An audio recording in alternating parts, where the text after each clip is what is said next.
Welcome to another episode of the brand called You, a video and podcast show that brings you leadership lessons, knowledge, experience, and wisdom from hundreds of successful individuals from around the world. Today, I am privileged to have a multi-talented and highly accomplished friend, Suhel Seth, with me. Suhel, welcome to the show. Thank you, Ashutosh. Thank you. Suhel is the CEO of Counselage, a branding and marketing consultancy. He advises chairpersons and CEOs across the globe. He's a brand advisor to MNCs, which include brands like Vodafone, Dassault, Diageo, and Coca-Cola. He has been or continues to be a principal advisor to Ratan Tata in the ongoing issue with Cyrus Mistry. He is an author of 3 national bestsellers, and I'm sure a lot of us have seen him on stage and on the screen. So, what would you say are 3 key milestones in your life or your career?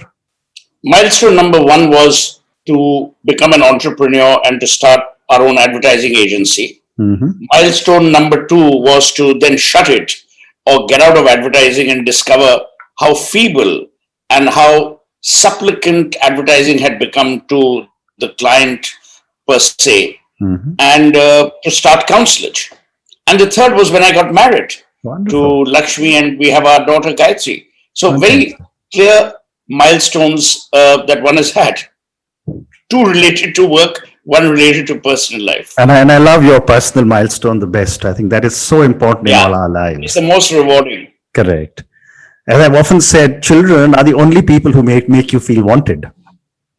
So, absolutely. And I think equally, as you very eloquently put it, children being born are testimony to the fact that God is still not dissatisfied with man. Correct. And I think we owe it to ourselves, to our nation, to our globe, to bring them up with a value prism that reflects well on the kind of civilizational history that we as a country or we as a nation have had. Very well said. So, Suhel, let's talk about Counselage. Tell me about the kind of work you do in this venture.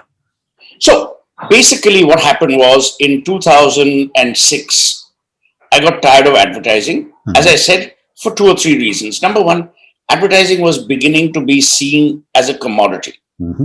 Number 2, in the good old days, which you remember so well, advertising people were on par with clients. Correct. In the sense, we were friends, we were colleagues, we were peers. Somehow something happened and that equation changed. The equation changed to a master, almost slave relationship. Wow. The third was that people who were actually at the client end were becoming like analysts. They wanted immediate results. Correct. Brands were therefore sacrificing strategy at the altar of tactics. When that happened, I knew that wasn't for me, because I'm a great believer, Ashutosh, that when you build brands, you build them for the long term.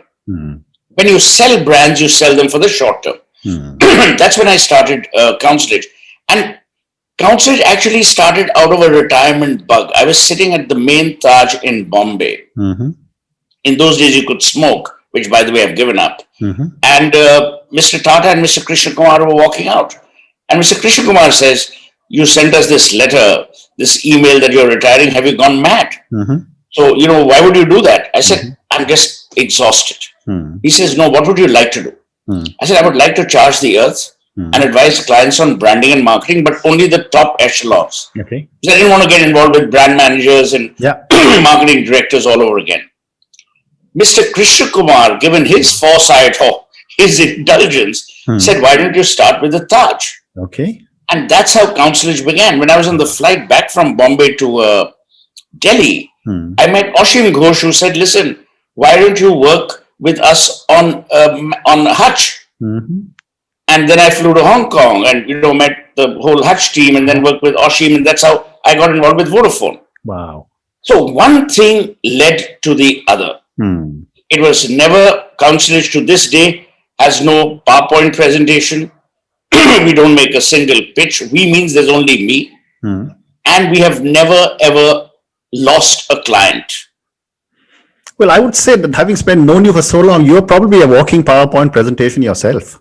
But I just believe that when you're making these PowerPoint presentations, I call it death by PowerPoint. Plus, I also figured people like you, when you were occupying those exalted positions of power, people at that level don't have the time to come to the end of the presentation, almost at the end of 45 minutes, to understand what the real beef is. Very true. So what I did was I said, there'll be no PowerPoint presentation. There'll be engagement, serious engagement. There'll be minutes, actionable minutes, and you get the work done. Fantastic. And that's how we started. Fantastic. So, ever since I've known you, which I think is a little over 3 decades, you are the quintessential marketing branding man. My question to you is, and I'm going to take you back to advertising, what goes into building a successful brand, other than, of course, the fact that the product has to be good? So, number one, you need to have almost a maverick-like insightful mind into consumer behavior. Ultimately, our only God is the consumer. Every brand worships only the consumer. Correct. It cannot worship anything else. Number two, how do I create disruption, which therefore leads to desire? Often we get the equation wrong. We create desire without disruption. Correct. But if I don't disrupt Ashutosh's habit of using a particular toothpaste or a particular edible oil, how will I ever get into Ashutosh's mindset? Correct. How will I get into his kitchen or his washroom? So that is very important. The third, to my mind, is scholarship. We have to understand that, and I'm talking about India for a moment. India is not one country. It's almost 6 continents, if you were to consider it that way. Correct. Nuances are so sharply defined. For me or for you to say that, oh, what works in Bengal will also work in Bangalore is incorrect. Correct. Then what we started seeing was a very interesting dilemma, an interesting proposition. India gradually moved from joint to individual, from family to individualism. In that, people were willing to stock more than one brand of toothpaste in a home, more than one brand of edible oil, depending on who was diabetic, who was on a diet, all that kind of stuff. What we did, or what I always do, is I always prepare for day after tomorrow, because preparing for tomorrow is easy. You've got to figure what are the people going to say 3 years or 10 years later. So I served on the Coca-Cola board almost for 18, 20 years. One of the things we did was, we said there will be a time when the average Indian will want his charge in a bottle. Correct. Because of time, pressures, blah, blah, blah. He will want jeera pani. He will want shikanjvi. If we don't do it, someone else will. Correct. So why don't we start doing it? So I'm saying a lot of the products, I'll even give you a recent example of Tata Trust. When I started working with Mr. Tata on Tata Trust, the slug line we had was Tata Trust Transforming Lives. I told Mr. Tata, who, as all of us know, is a man you can't define. So he told me, he says, therefore, I said, I would say privilege to serve. Privilege to serve has a rare humility in it, as also a willingness to continue 128 today, 128-year tradition. Wow. So that's how you look at it. And my advantage, or I think my advantage, is that I was a literature student and not an MBA. So you also look at it from the prism of humanity and human behavior, rather than look at it from a P&L. Very interesting. A P&L will always perish. Correct. Human behavior will only evolve or devolve depending on what you're looking at. Amazing. And did they accept privilege to serve? Absolutely. Okay. Even with Harvest Gold, which you may or may not remember, the bread, the line I gave was Bakwas advertising first class bread. Very nice. Because everyone said, Kiya, what will we do? And the advertising was all about limericks. Correct. So I think my brother wrote the line, or whoever wrote the line, but it was Bakwas advertising first class bread, and everyone remembered it. Very nice. Because everyone remembers deprecatory humor. Very interesting. So let's move on. The world of advertising, the world of branding is changing, partly because of the digital revolution and partly because of e-commerce platforms. How will brands survive, or what do they need to do to survive in this new environment? I think that's an excellent question. So 2 or 3 things will have to happen. Number one, brands must recognize their borders of intrusion it's very easy for a brand to continuously intrude. Hmm. Consumers mustn't get tired or irritated with brand intrusion. Correct. Digital is such a fluid medium, it allows for intrusion. Correct. And the brand manager says, see, number of clicks I got, number of hits I've got. Bad. Number two, digital is also a function of our consumption habit. You and I have started consuming more screen time than ever before. The pandemic, by the way, increased the world's screen time usage by 67%. Yep. Now, that's a lot of screen time. Absolutely. And when people say I've consumed 67% more screen time, I worry about how much time they spend with their family, how much me time they've spent, and how much time they spend with scholarly pursuits like reading, watching documentaries, whatever. Third, to my mind, brands will have to be very worried about reputational damage. One tweet can destroy their reputation. Correct. Just like one tweet can build it. Yep. And you're now across media. Anonymity on certain social platforms allows for people to abuse you. So rather than be defensive, you've also got to be, I won't say aggressive, you've got to bat on the front foot. So if someone criticizes, let's say someone says, oh, I think this product which I got this morning was bad. The company can't say, no, you're wrong. Okay. The company must say, fine, you must be right. We have to correct it. We have zero tolerance. So the manner in which companies respond will also change. Very interesting. Okay. And what is what will brands do, or rather, what will e-commerce platforms do to brands? So there will be a commoditization of brands by and large.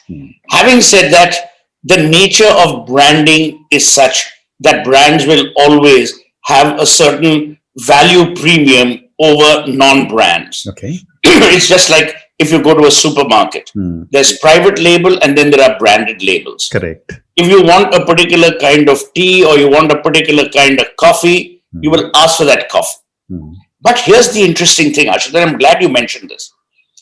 When we were growing up in Calcutta, we never bought branded tea. Correct. We went to the tea shop. The tea shop knew exactly the kind of blend we wanted, and the blend was created. Correct. In a very strange way, we are going back to that time. I find more and more people at a certain, obviously, income level, going in for artisanal coffees, Yes. artisanal teas, herbal products. So, in many ways, you're revisiting. I mean, who would have imagined that Amul would introduce haldi milk? Correct. But haldi milk was the reason because you wanted to boost immunity during the pandemic. Absolutely right. So consumers create products at times and brands are forced to incorporate those benefits in their branded offering. Very interesting. And therefore, a follow-up question to you, and you have worked across different age groups over the years. My question to you is, what is, as a marketer, what is your observation of the millennials and the Gen Zs and their relationship with brands? Two myths which must be explored. I'm glad that you asked me this question. Number one, people say, oh, millennials don't bother about brands and Gen Zs don't bother. They bother about brands like you can't imagine. I agree. If they didn't bother about brands, look at a country like India, where almost 30% of your consumptive market is in the millennials and Gen Z target group. Correct. If they didn't bother about brands, most of your brands would have wilted away.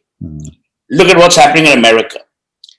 What has happened is not that they don't care for brands, but they don't consume brands the way you and I do. And the most important is they don't have a lasting relationship.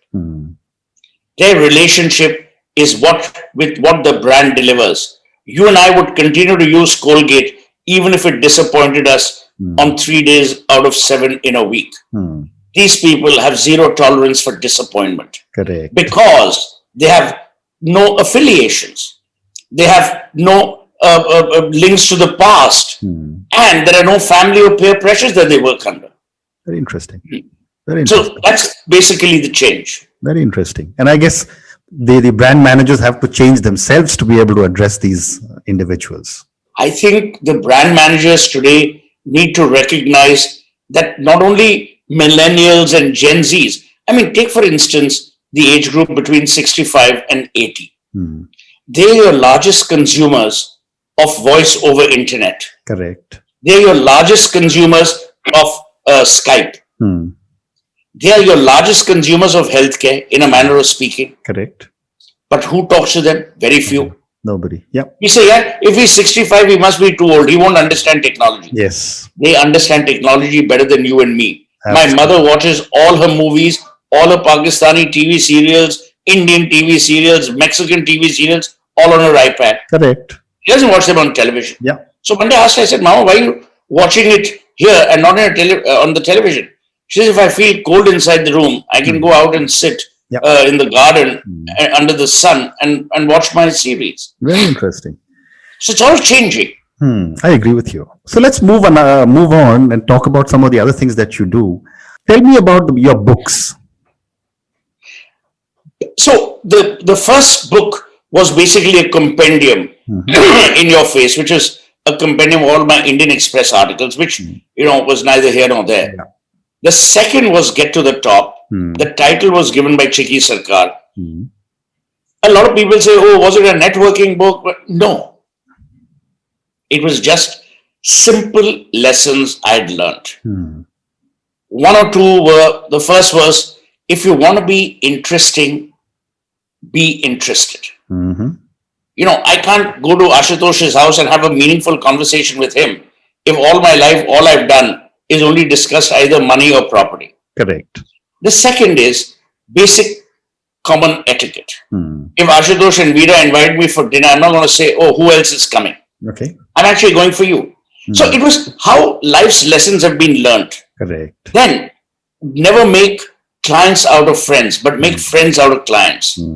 So under each of these, there are certain chapters. Wow. And it's a book that can be finished in perhaps 2 hours. The third was Mantras of Success by India's top CEOs. Okay. The good part of that was because of a relationship that I have with both Mukesh and with Mr. Tata.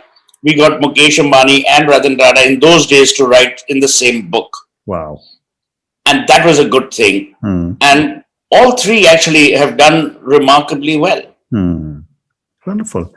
And, I've seen you on screen a few times. I've seen you in theater in Calcutta. What are your thoughts or what are your plans in continuing with screen and theater? Now, you've touched a raw nerve. My biggest regret is that I haven't done a play for the last almost 4 years. Okay. The last play we did in Singapore, your erstwhile stomping ground, a play called Art. But for the last 4 or 5 years, we haven't done a play. We need to do that. That is my first love and my only love. Because theater allows you to understand human behavior, to respect teamwork, and to almost be gratifyingly subservient to audience beliefs and audience tastes. Series I'm continuing to do. I'll be doing something in February. I'll be shooting for something in February. It's an OTT, a Netflix, Hotstar kind of thing.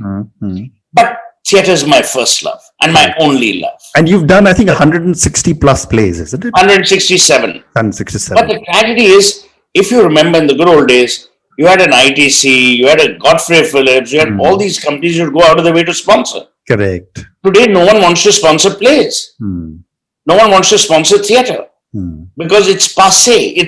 It's not immediate gratification. We are living in an ATM world when we should actually be rejoicing the world that we had of tellers. Absolutely. And when I say that, I say it as a pun.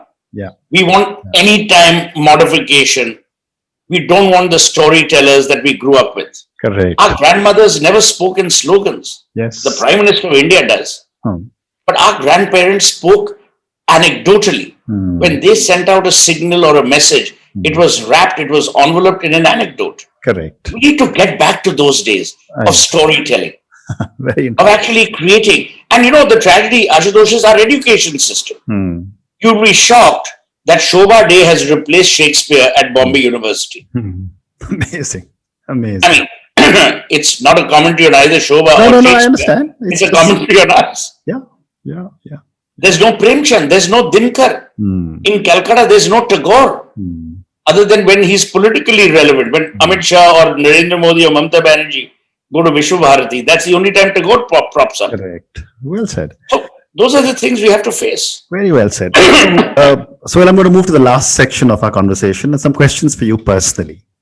For someone who's been there, done that, recognized nationally, globally, knows the who's and who, what does success mean to Suhel? Nothing. I'm not being cliched. It's nothing. Success, wealth, and weight are overrated attributes. Okay. You know, there was a very famous comment that came up, and I've always said, when people say, what is it that drives you? A good night's sleep. There was a kahani Hindi mein ki ghode bech ke sona. So, you know, success is very relevant. Correct. I mean, I will not be as successful as you've been in your career. You won't be as successful as Barack Obama's been.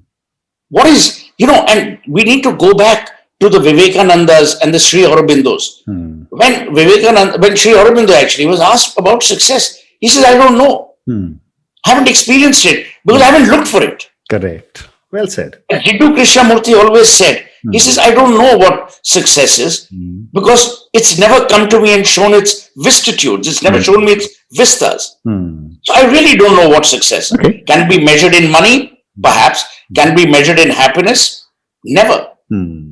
I know of street urchins who are dancing in the rain on Marine Drive without a care in the world. They are the most successful. Because they've taken the underpinnings of humanity and converted it in the face of all adversity. Correct. Well So to me, that is success. Very well said. But therefore, a follow-up question to you is that what inspires you? Where do you keep drawing your inspiration to keep doing so many different things? I guess to ward off boredom. And, you know, I'm in Goa because my mother's here, my daughter, my wife, all of us are here just for the winter because of Delhi's pollution. And everyone asks me, oh, are you chilling? I said, I don't know how to chill. I'm doing this with you. I have another Zoom call in about some time. Then I have a strategy meeting, you know, address. I'm busy because I like being busy. Correct. It's not that I have anything to prove or anything to achieve.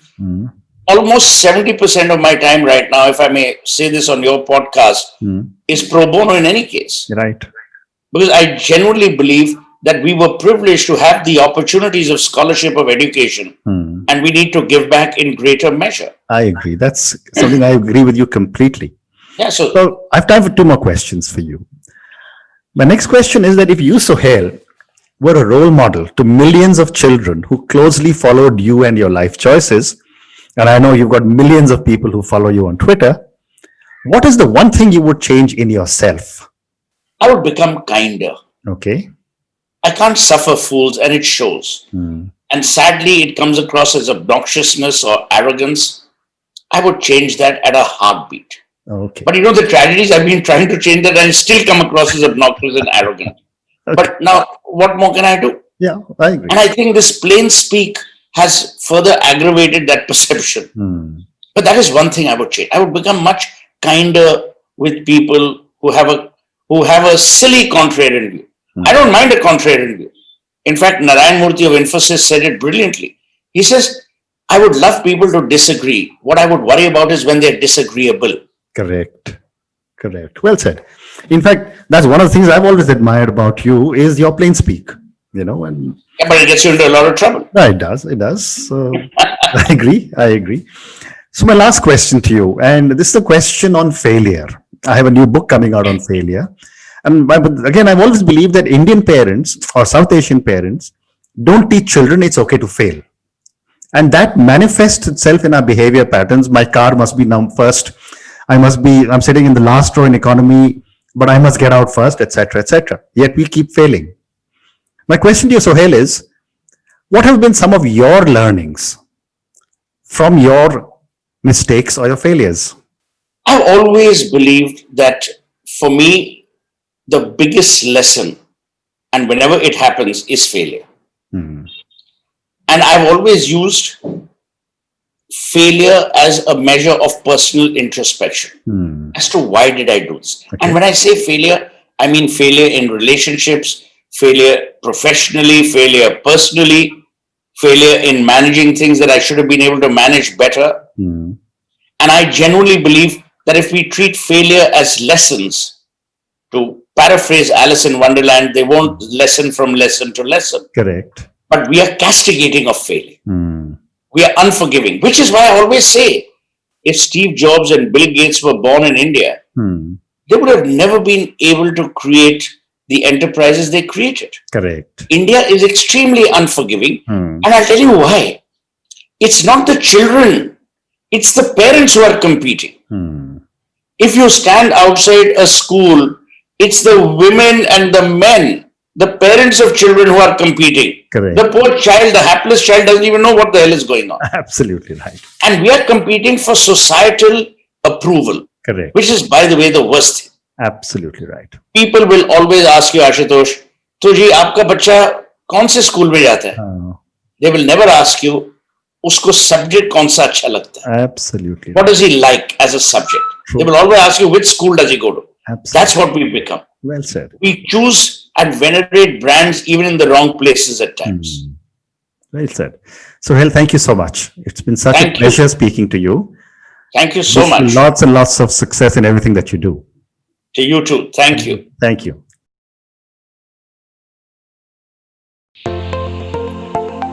Thank you for listening to the Brand Called You videocast and podcast, a platform that brings you knowledge, experience, and wisdom of hundreds of successful individuals from around the world.